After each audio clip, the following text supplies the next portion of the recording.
Subscribe कीजिए education planet YouTube channel को और बेल आइकन को दबाइए लेटेस्ट एजुकेशन और टेक वीडियोस सबसे पहले देखने के लिए।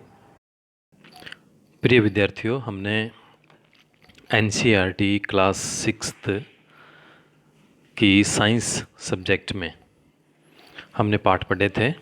अभी आज आपके सामने प्रस्तुत है चैप्टर नंबर 4, वस्तुओं के समूह बनाना।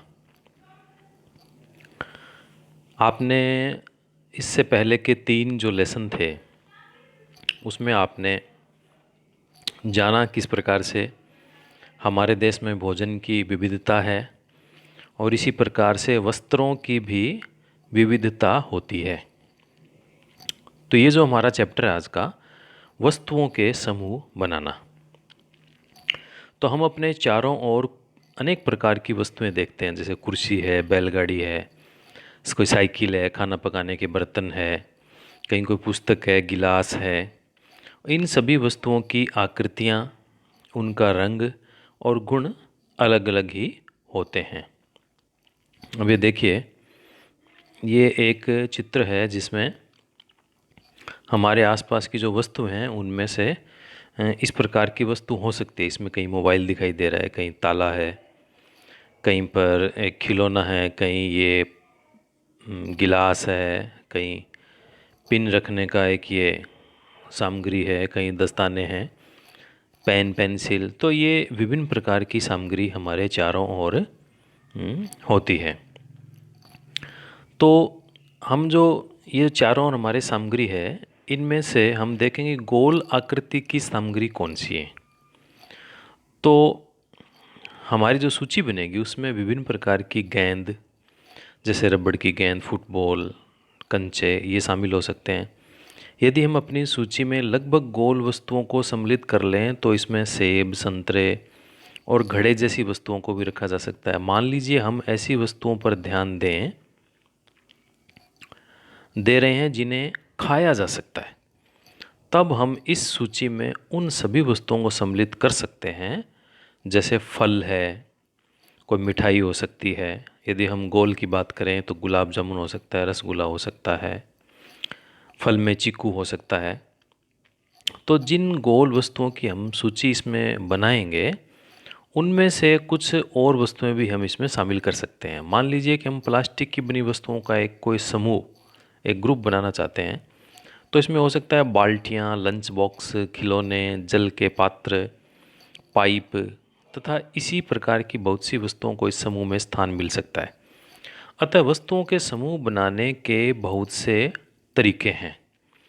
उपयुक्त उदाहरण में हमने वस्तुओं को समूह में उनकी आकृति और जिस पदार्थ से वे बने हैं, इनके आधार पर हमने इसको बांटा है।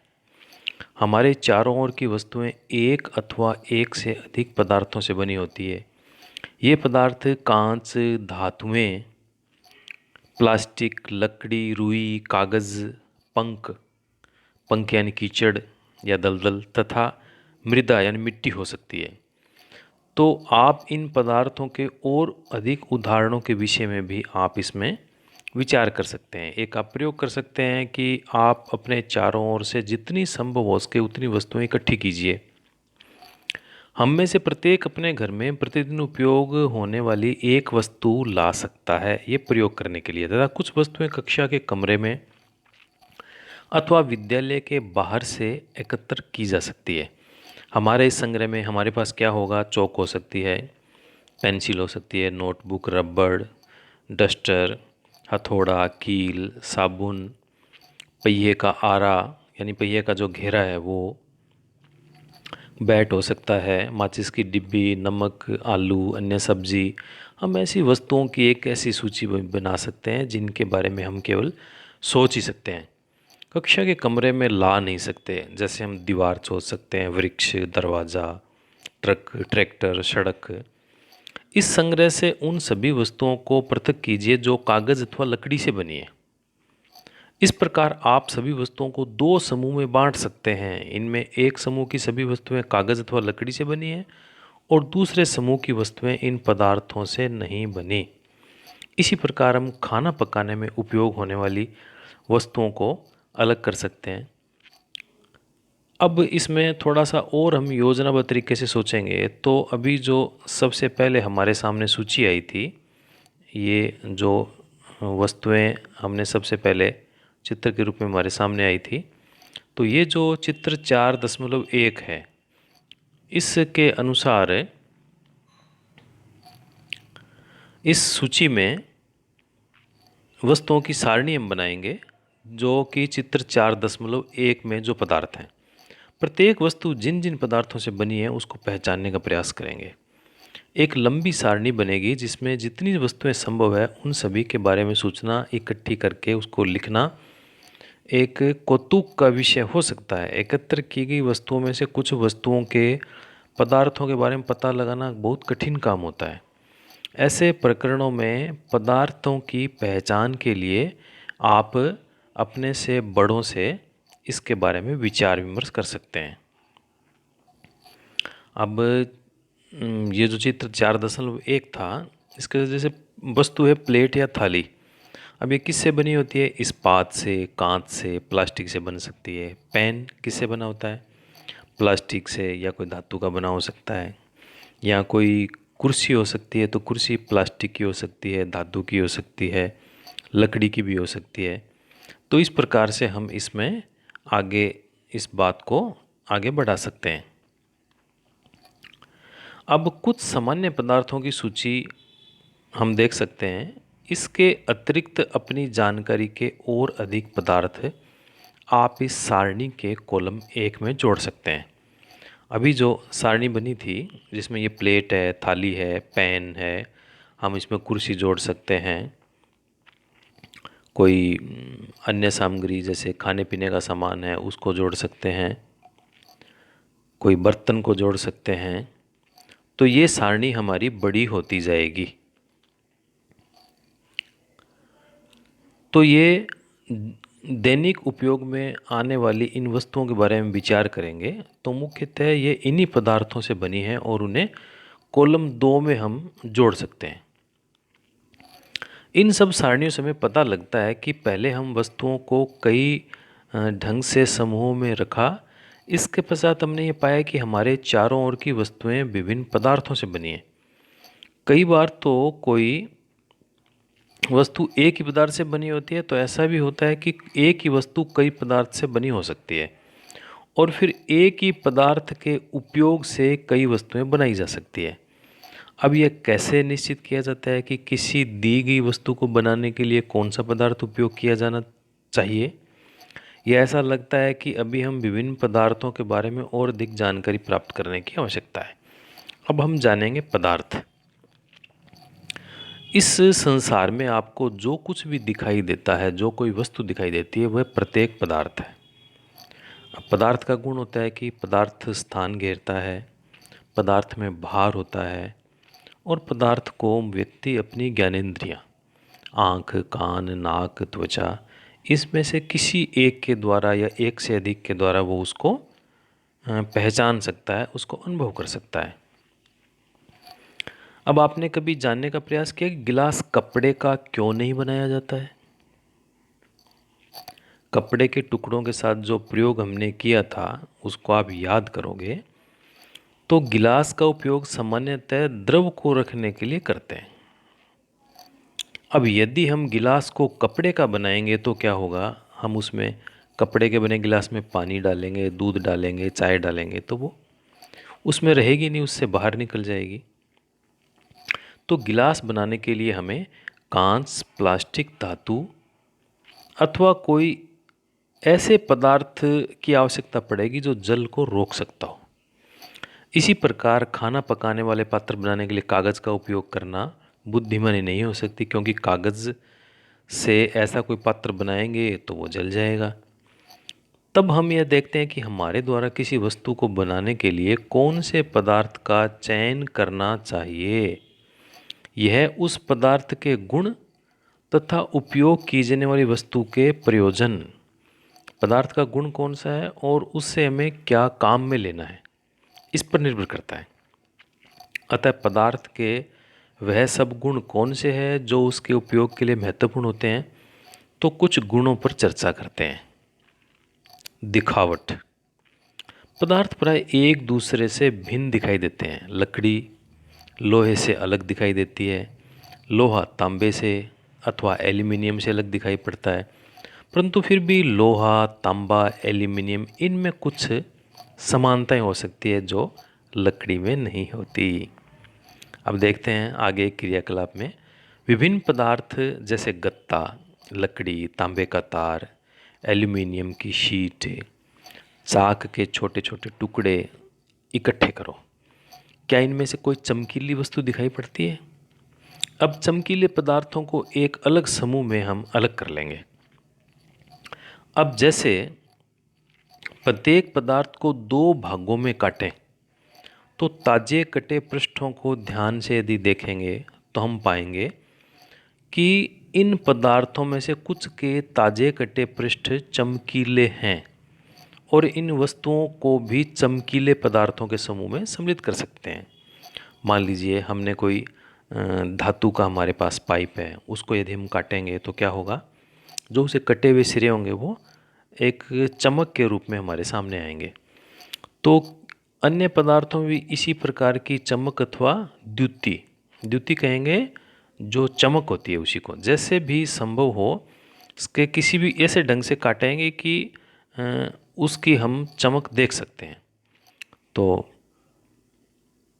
किसी बड़े के मार्गदर्शन में इस प्रकार से हम किसी वस्तु को काट कर देख सकते हैं। तो ये जो इसके कटे हुए भाग हमारे इसके बीच में सामने आएंगे, ये यहाँ पर चमक इसकी दिखाई देती है।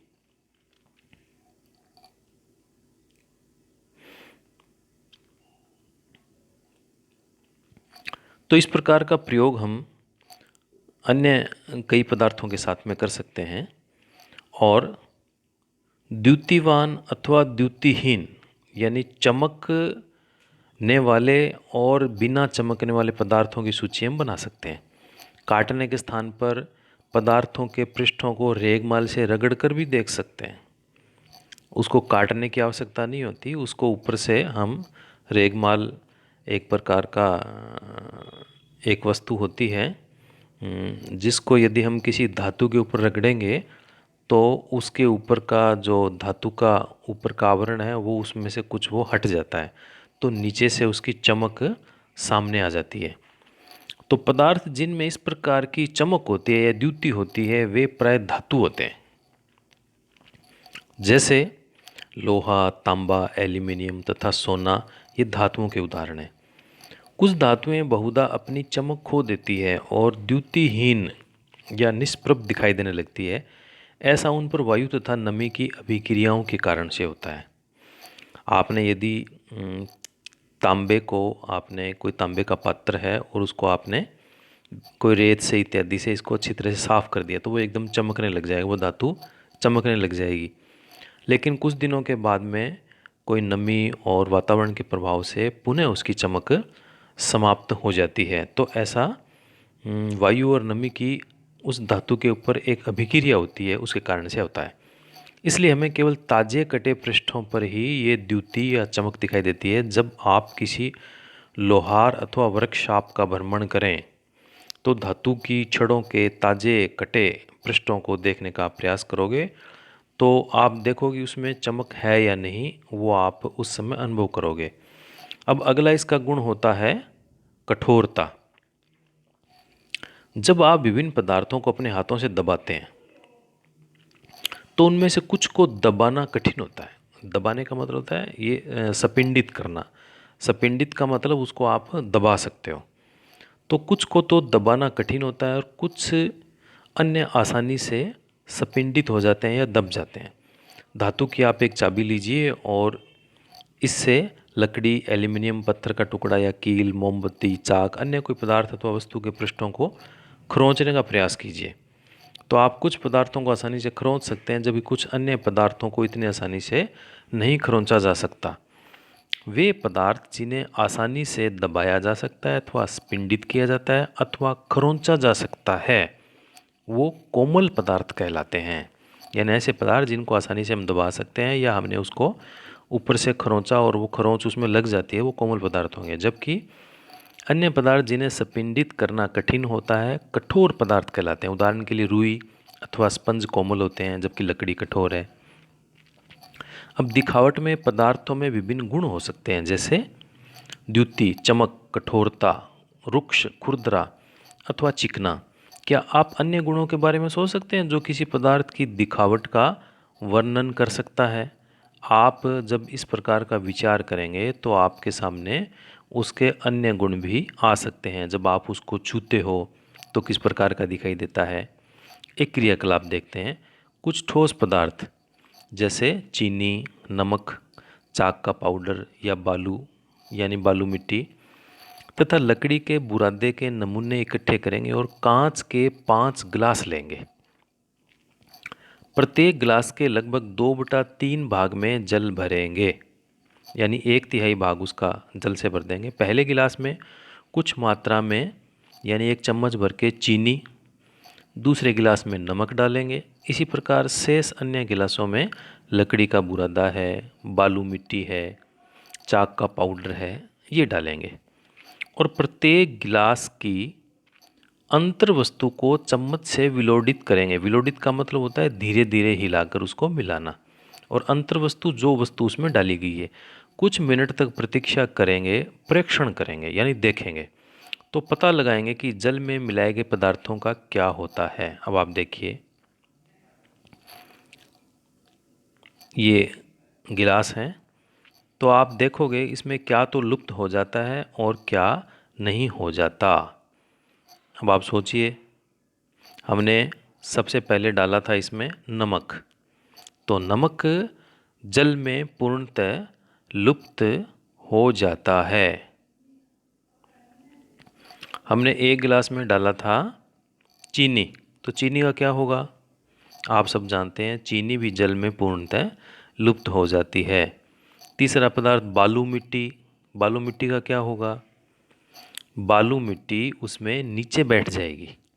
आपने ऊपर से मिट्टी डाली, पूरी पूरी नीचे बैठ जाएगी, आप हिलाते रहिए लेकिन उसमें वो लुप्त नहीं होगी, नीचे ही आपको दिखाई देती रहेगी। चाक का पाउडर डालोगे, चाक का पाउडर भी कुछ हद तक उसमें से घुलेगा, थोड़ा बहुत घुलेगा, बाकी उसमें चाक का पाउडर नीचे बैठ सकता है। लकड़ी का बुरादा, लकड़ी का बुरादा भी उसमें ऊपर तैरता रहेगा, कुछ नीचे चला जाएगा लेकिन उसमें घुलेगा नहीं। अब आप समझ गए कि कुछ पदार्थ जल में पूर्णतः लुप्त हो गए अर्थात घुल गए, विलीन हो गए, तो हम ये कह सकते हैं कि वे पदार्थ जल में विलय हैं। जो पदार्थ जल में विलीन हो जाते हैं या घुल जाते हैं, ऐसे पदार्थों को जल में विलय कहेंगे। और अन्य पदार्थ जो जल के साथ मिश्रित नहीं होते तथा काफ़ी समय तक गिलास में विलोडित करने पर, विलोडित मतलब आपने चीनी डाली गिलास में और फिर चम्मच से हिला रहे हो, तो आप जो हिलाने का काम कर रहे हो उसे कहेंगे विलोडित करना। तो आप काफ़ी समय तक किसी पदार्थ को गिलास में विलोडित करने पर भी वह जल में लुप्त नहीं होते, तो ऐसे पदार्थ को जल में अविलय कहेंगे। चूँकि जल बहुत से पदार्थों को विलीन कर सकता है, इसलिए हमारे शरीर के प्रकायों में इसकी एक महत्वपूर्ण भूमिका है। क्या द्रव भी जल में विलीन हो जाते हैं? द्रव यानी ऐसे पदार्थ जो जल की तरह ही होते हैं, जैसे सिरका, नींबू का रस, सरसों का तेल, नारियल का तेल, मिट्टी का तेल अथवा कोई अन्य किसी द्रव का नमूना हम ले सकते हैं। एक कांच का गिलास लेंगे और उसमें आधे को जल से भर देंगे। अब इसमें चम्मच भरकर कोई द्रव मिलाएंगे और भली भांति इसको विलोडित करेंगे, मिला देंगे। इसे 5 मिनट के लिए छोड़ देंगे। जब देखेंगे तो क्या होता है कि यह द्रव जल के साथ मिश्रण हो जाता है या नहीं हो जाता। जितने अधिक अन्य द्रव आपको उपलब्ध हो सके, आप उन सभी के साथ इस प्रयोग को दोहरा सकते हैं और जो आपको परिणाम मिले उसको आप एक सारणी में नोट कर सकते हैं। हम यह देखते हैं कुछ द्रव जल में पूर्णतः मिश्रित हो जाते हैं और कुछ अन्य द्रव जल में मिश्रित नहीं होते और कुछ समय तक ऐसे ही छोड़ देने पर अपनी एक पृथक से परत बना लेते हैं। अब आप देखिए, जब हम जल में सिरका डालेंगे तो क्या होगा? एकदम अच्छी तरह से उसमें मिल जाएगा। नींबू का रस डालोगे वह भी मिल जाएगा। सरसों का तेल डालोगे तो क्या होगा? जल में नहीं मिलेगा। नारियल का तेल डालोगे नहीं मिलेगा। केरोसिन डाल दोगे वो भी नहीं मिलेगा। वो अपनी एक अलग सी परत बनाकर रख लेंगे। कुछ गैस भी ऐसी होती है जो जल में विलय हैं, जबकि अन्य नहीं। सामान्यतः जल में कुछ गैसें थोड़ी मात्रा में विलीन होती है। उदाहरण के लिए जल में विलीन ऑक्सीजन गैस जल में रहने वाले जंतुओं और पादपों की उत्तरजीविता उसके जीवन के लिए अत्यंत महत्वपूर्ण है। अब कुछ वस्तुएं जल में तैर सकती है अथवा डूब सकती है, इसका भी क्रियाकलाप किया जा सकता है। अब आपने इससे पहले क्रियाकलाप में ध्यान किया कि कैसे जल में अविलय ठोस जल से पृथक हो जाते हैं, और क्रियाकलाप 5 में भी आपने कुछ द्रवों के साथ ऐसा देखा होगा। इनमें से कुछ पदार्थ जो जल में मिश्रित नहीं हो गए वे जल के पृष्ठभाग पर ही तैरते रहते हैं। अब आप देखिए, आप एक पानी से इस प्रकार का एक पात्र लेंगे, कोई भी पात्र ले सकते हैं आप इसमें कोई धातु का टुकड़ा डालोगे, डूब जाएगा, पानी के नीचे चला जाएगा। आपने एक सिक्का डाल दिया 1 रुपये 2 रुपये का, वो उसमें चला जाएगा। आपने एक लकड़ी का टुकड़ा डाल दिया, वो ऊपर तैरता रहेगा। आपने कोई उसमें सब्जी डाल दी इस प्रकार की, थोड़ी जो हल्की है, तो वो इस प्रकार से उसमें तैरती रहेगी। तो कुछ ऐसे पदार्थ होते हैं जो जल में डूब जाते हैं और कुछ उसमें तैरने लग जाते हैं। तो कुछ जो डूबकर गिलास की तली में पहुंच गए, क्या यह सही नहीं है? हम ऐसे बहुत से उदाहरण देखते हैं जिनमें पदार्थ जल में तैरते रहते हैं अथवा डूब जाते हैं। किसी तालाब की सतह पर गिरी सूखी पत्तियां, कंकड़ जो आप इसी तालाब में फेंक देते हैं, शहद की कुछ बूंद जिन्हें आप गिलास के जल में डालते हैं, इन सब का क्या होता है? जल में तैरने वाले और जल में डूबने वाले पदार्थों के 5-5 आप ऐसे उदाहरण सोच के बताइए। अपने घर में किसी को बताइए और सोच के उसको एक अपनी कॉपी में नोट कीजिए। अन्य द्रव जैसे तेल में यही पदार्थ तैरते हैं तो डूब जाते हैं। इसे देखने के लिए आप एक परीक्षण कर सकते हैं। अगला एक विषय आता है पारदर्शिता। आपने खेल खेला होगा, छिपने का खेल, लुक्का छिपी का खेल। उन स्थानों के बारे में विचार कीजिए जहां आप खेलते समय छिपना चाहेंगे ताकि आप दूसरों को दिखाई न दें। आप खेल खेल रहे हैं और कोई पारदर्शक कांच के आगे पीछे थोड़ी छिप जाएंगे आप दीवार के पीछे छिपना चाहेंगे जहां आप दिखाई नहीं दे। आपने उन स्थानों को चुना जहां आप दिखाई नहीं दे। क्यों किया आपने ऐसा? क्या आपने कभी शीशे की खिड़की में छिपने का प्रयास किया है? बिल्कुल नहीं किया, क्योंकि ऐसा करने पर आपका मित्र शीशे से देखकर आपका पता लगा लेता है। उन पदार्थों अथवा सामग्रियों जिनसे होकर वस्तुओं को देखा जा सकता है उन्हें पारदर्शी कहते हैं। यानी ऐसे पदार्थ जिनके आर पार दिखाई देता है वो पारदर्शी कहलाते हैं। जैसे कांच, जल, वायु और कुछ प्लास्टिक पारदर्शी पदार्थों के उदाहरण हैं। प्राय दुकानदार बिस्कुट, मिठाइयाँ, अन्य खाद्य पदार्थों को कांच अथवा प्लास्टिक के पारदर्शी पात्रों में रखना पसंद करते हैं ताकि वो औरों को दिखाई देते रहें। अब आप चित्र में देखिए, ये जो सबसे नंबर 1 पर है वो अपारदर्शी है, दूसरे में कुछ दिखाई दे रहा है, इसको पारभासी कहते हैं, और तीसरे में बिल्कुल साफ चेहरा दिखाई दे रहा है, इसको पारदर्शी कहते हैं। अब ये दुकान में रखी सामग्री है, तो ये जिन बर्तनों में रखी हुई है तो वो सारे के सारे बर्तन पारदर्शी है, क्योंकि उन बर्तनों के अंदर रखा हुआ सामान है, कोई टॉफ़ी है, कोई अन्य बिस्किट है, चॉकलेट है, वो सारी की सारी हमें दिखाई दे रही है। इसके विपरीत कुछ ऐसे पदार्थ भी हैं जिनसे होकर आप वस्तुओं को देख नहीं सकते। इन पदार्थों को अपारदर्शी कहते हैं। क्या आप यह नहीं बता सकते कि बंद लकड़ी के बॉक्स, गत्ते के डिब्बे अथवा धातु के पात्र के भीतर क्या रखा है? लकड़ी, गत्ता, धातुएं ये अपारदर्शी पदार्थों के उदाहरण हैं। हमें पता नहीं लगता इनके अंदर क्या रखा हुआ है, क्योंकि इनके आर पार हमें दिखाई नहीं देता। तो क्या अब हम ये समझते हैं कि हम बिना किसी भ्रांति के सभी पदार्थों और वस्तुओं को पारदर्शी अथवा अपारदर्शी के समूह में अलग कर सकते हैं। कागज़ की आप एक शीट लीजिए और इससे होकर किसी प्रदीप्त बल्ब यानी जलते हुए बल्ब को देखिए। इस संबंध में अपने परीक्षण नोट कीजिए। अब कागज़ की शीट के बीच में 2-3 बूंद किसी तेल की, घी की या मक्खन की डालकर इसको फैलाइए।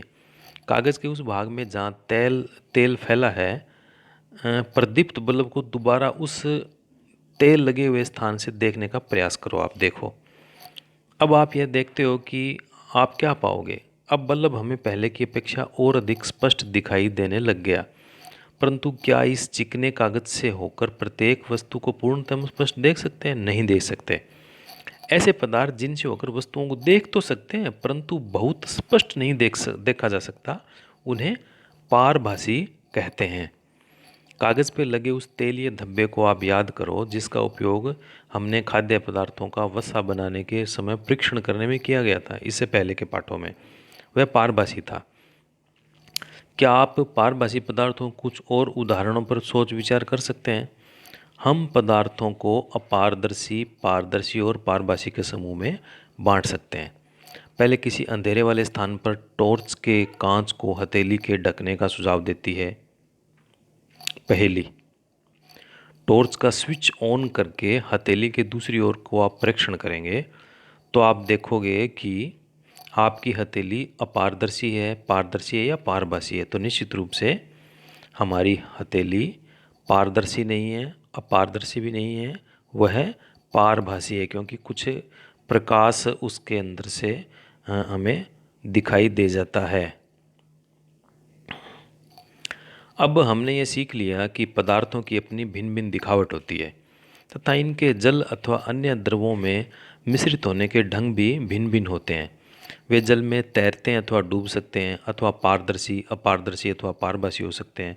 पदार्थों का जो समूह है उनके गुणों में समानताओं अथवा विभिन्नताओं के आधार पर किया जा सकता है। हमें पदार्थों को समूह में रखने की आवश्यकता क्यों पड़ती है? दैनिक जीवन में हम प्राय पदार्थों का समूह अपनी सुविधा के लिए करते हैं। घर में हम अपनी वस्तुओं का भंडारण सामान्यतः इस प्रकार करते हैं कि एक जैसी वस्तुएं एक साथ रखी हो। इस प्रकार की व्यवस्था द्वारा हम आसानी से उनका पता लगा सकते हैं। इसी प्रकार से कोई पंसारी यानी कोई ऐसी परचून की दुकान प्राय सभी प्रकार के बिस्किट को अपनी दुकान के एक कोने में रखता है, सभी साबुनों को एक स्थान पर रखेगा, दाल एक जगह रखेगा। तो ये जो पदार्थों का अलग अलग से जो समूह किया जाता है वो हमें आसानी उसमें रहती है। इस प्रकार के समूह के लाभप्रद होने का एक दूसरा कारण भी है। पदार्थों को इस प्रकार के समूह में बांटकर उनके गुणों का अध्ययन तथा इन गुणों में किन्हीं भी पैटर्न यानी वो किस प्रकार के हैं उनका अवलोकन करना सुविधाजनक बन जाता है। इनके विषय में और अधिक अध्ययन आगे की कक्षाओं में करेंगे और इस पाठ के जो प्रश्न उत्तर है वो नेक्स्ट वीडियो में हम देखेंगे। तब तक आप इस वीडियो को एक बार दो बार आप इसको देखिए, इस पाठ को समझने का प्रयास कीजिए। नेक्स्ट वीडियो में हम प्रश्नोत्तर के बारे में